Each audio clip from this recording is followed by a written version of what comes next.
धन्यवाद सर. तर तुम्ही शाळेत आमच्या परसबागेला भेट द्यायला आलात त्याबद्दल जिल्हा परिषद प्राथमिक शाळा आडाळा, माझे गुरुजन आणि या सर्व विद्यार्थ्यांच्या वतीनं मी तुमच्या या शाळेत आल्याबद्दल हार्दिक अभिनंदन करते. त्याचबरोबर सर तुम्हाला गेटमधून प्रवास येत असतानाच तिथे एक आम्ही लावलेली परसबाग दिसली असेल. ती परसबागेला आम्ही कुठलंही तणनाशक किंवा असे मिळणारी काही खत न टाकता टाकाऊ पासून टिकाऊ शाळेत निघणारा कचरा, झाडाची पडलेली पानं ती अशीच टाकून जाळून न देता त्याच्यापासून आम्ही शेणखत कंपोस्ट खत बनविलं. पुन्हा रस्त्यावर असंच काही जण मारली जात असताना शेण पडतात ते लोक उचलत नाहीत, मग ती आम्ही उचलून आणली आणि त्या शेणखतात टाकली. त्याचबरोबर आम्ही तिथं परसबाग बनवली. तिथं दगड होते तर ती दगड त्याला आम्ही अशी साईडनं लावून ती चांगल्या प्रकारे केली. त्याचबरोबर जमीन तिथं अशी फार कडक होती, तिथं आम्ही थोडंसं पाणी ती टाकून भुसभुशीत केली. आणि आम्ही खरं तर एका शेतकऱ्याचीच लेकरं, त्यामुळं आम्ही सरच्या मार्गदर्शनाखाली ती सरी कशी काढायची, वांग्याची रोप कशी लावायची हे केलं. आणि सर न येताना नर्सरीतून वांग्याची झाड असेल, टमाट्याची, पुन्हा मिरच्याची, असे काही फुलं, असे वेगवेगळे झाड आणले होते. आम्ही ती सरळ एका लाईनीत अशी सगळी झाडं लावले.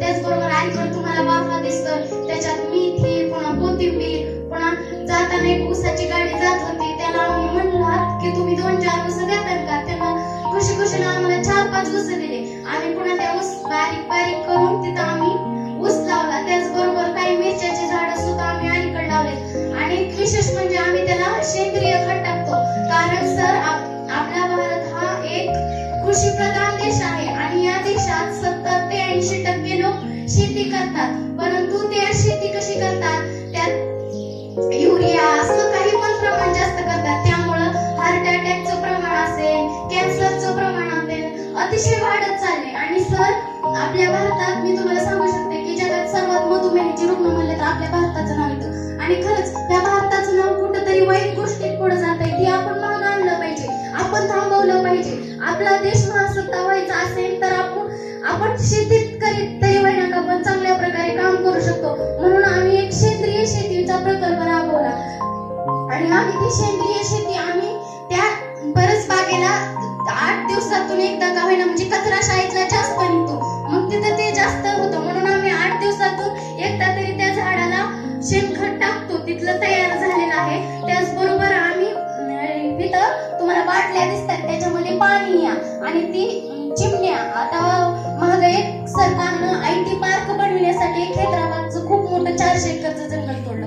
मग त्यांना पाणी पिण्यासाठी काही भेटत नव्हतं, ते असेच आपल्या इकडे येत होते, काही असे तडफडून मरत होते उन्हाळ्यात पाण्यासाठी.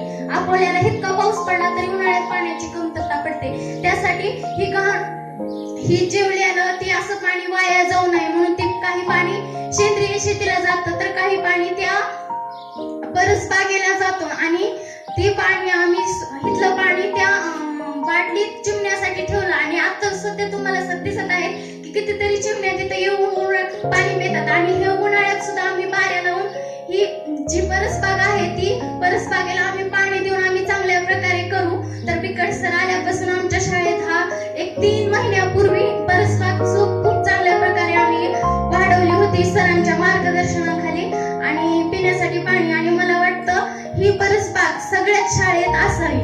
धन्यवाद.